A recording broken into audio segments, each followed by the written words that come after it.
Well, today is the 80th anniversary of D-Day, June 6, 1944. This is June 6th, 2024. I wanted to read to my family and anyone else who might be interested an account that my Uncle Loren, my dad's brother, Loren F. Bogart, had written with his experiences as part of the D-Day invasion on Utah Beach. So I'm just going to read this, and hopefully it will be something that will be of great interest to you. So he was talking about being on the ship headed for Normandy and then in the landing craft. So I'm just going to read this, all right? Was I fearful? Yes, very. I was asked later on by one of my squad if I had been afraid as we approached the beach. I said yes. He said that I had not shown it. I guess I did a fair job of acting, trying to portray the image of a fearless leader of my squad. He was a sergeant and apparently he was the leader of that squad of men. A heavy mist was falling and it was cold.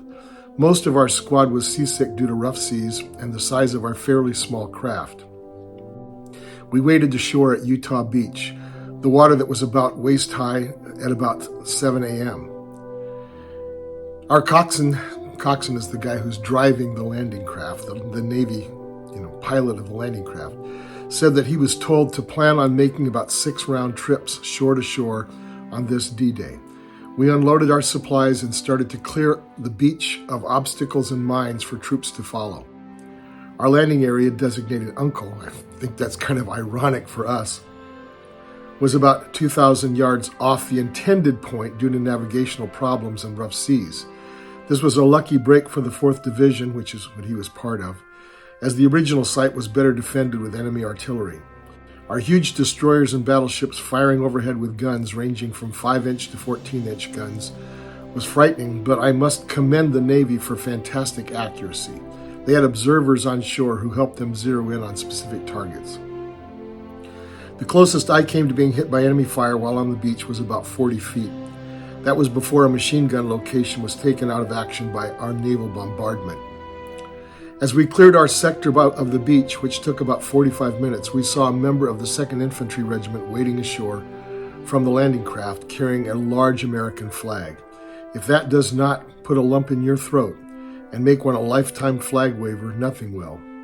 I'll never forget that scene. We had worked right along with our friends from the 1st Engineers Special Brigade. I should mention that we saw a German plane shot down by a British Spitfire just as we finished clearing our sector. American fighters were also overhead but stayed clear of continuing naval fire and barrage balloons. After clearing our sector, our squad, along with other demolition squads, his job was to clear away the barbed wire and the obstacles by blowing them up. That was what the engineers did. They went about clearing the beach and some of the debris, and there was a lot of that. The Utah Beach area was about 4.5 miles in width. We had to wait for our vehicles to be put ashore. We were allotted a weapons carrier and a Jeep, but could have used another one. They were available at about 2 o'clock p.m. We left the beach via exit 2. There were 4 exits. We were a tired group, everyone was, having been awake for about 32 hours. We headed for a road that led into the town of Poupeville, where we were to report to the headquarters of the 101st Airborne Division. We had previously made radio contact. On our way, we saw a number of bodies which had been placed at the roadside. Their gliders had crashed on landing after the flight from England and were mostly from our division. Had we come by glider, which had been the original plan, I guess, our squad could have met the same fate. A number of gliders had crashed into anti-glider poles sown across the flatter fields and known to the Germans as Rommel's asparagus. We learned that a French girl aged 13 had been firing a machine gun from an upstairs room at our troops who were trying to exit along our route. Incredible? Not really. She had been killed by one of our 4th Division troops by a well-placed grenade launcher and removed about an hour prior to our passing the house. As we neared Poupeville, we were advised that our division had liberated the town. We were advised to stand by for an attack on the town of Sainte-Marie-du-Mont on Wednesday morning, June 7th. We pulled into a field and set up temporary camp along a hedgerow.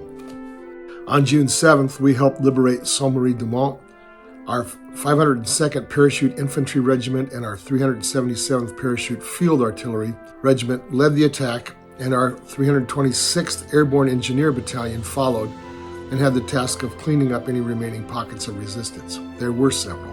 I recall firing 2 clips, 10 shots each, from my BAR, Browning Automatic Rifle. Each man in our squad carried 2 weapons, a .30 caliber M1 rifle and a .45 pistol. Another squad member and I carried the BARs rather than M1s. It was a great feeling to know that we helped restore freedom to an enemy-occupied town. I could not help but wonder how long it would take to restore this town. Much of it was a pile of rubble as we went through it. The distance between Saint-Marie-du-Mont and Carentan was approximately 8 or 10 miles. The town of Vierville lies in between. On June 8th, we started towards Vierville, a town of about 400. The Germans had been able to move a lot of heavy artillery from the south and east toward our location. We had to stop advancing because our glider field artillery were ill-equipped due to small weaponry and could not match the German 105mm howitzers and other large artillery. We stopped to await support from a couple of field artillery battalions who had the necessary heavy-duty firepower. We were ordered to dig in. I dug my first foxhole. By this time I had become combat hardened. Our artillery support arrived and the scene became terrifying. Luckily we were dug in by a hedgerow about a half mile from the heaviest firing. Our 3-day supply of K rations was depleted. We had a 2-day supply of D rations. Early on the morning of June 9th, we lost 2 of our squad by artillery fire. That experience is a nightmare from which I have spent 50 years trying to awaken. Our 101st Division launched our way through Vierville towards Carentan. Outside Carentan, we were held up again 3 miles from the city. We held for 2 days. On June 12th, we entered Carentan. Our 501st Parachute Infantry Regiment suffered heavy losses and perhaps some of the fiercest hand-to-hand combat of the whole Normandy campaign. Again, our battalion served in a cleanup of scattered resistance pockets. Carentan was freed June 12th due to our 501st Infantry and supporting artillery units. Yes, our battalion was under scattered fire here also. On the evening of June 12th, we had our first hot meal in France at a field kitchen on the outskirts of Carentan. And he goes on. Now, this is quite a document. It talks about my Uncle Loren's military service, which lasted 6 years, starting with the Illinois National Guard, and then, of course, it was activated into the regular army. He was with the engineers. Although he was wounded some months after this, and taken home. And I think one of his tendons behind one of his knees was severed when a landmine blew up close to him and he caught a piece of shrapnel in the leg. I don't remember him limping or anything, so I think they did a pretty good job of patching him back up again. But he was out after that. So I just thought you might enjoy that. I just thought that that might be appropriate on this 80th anniversary of the event. Of course, Uncle Loren died in 1995.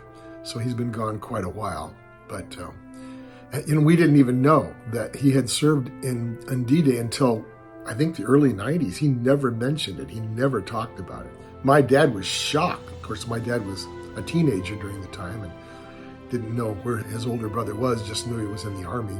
But it was quite a revelation, and I'm glad that we have this document from him. Hope you enjoyed it.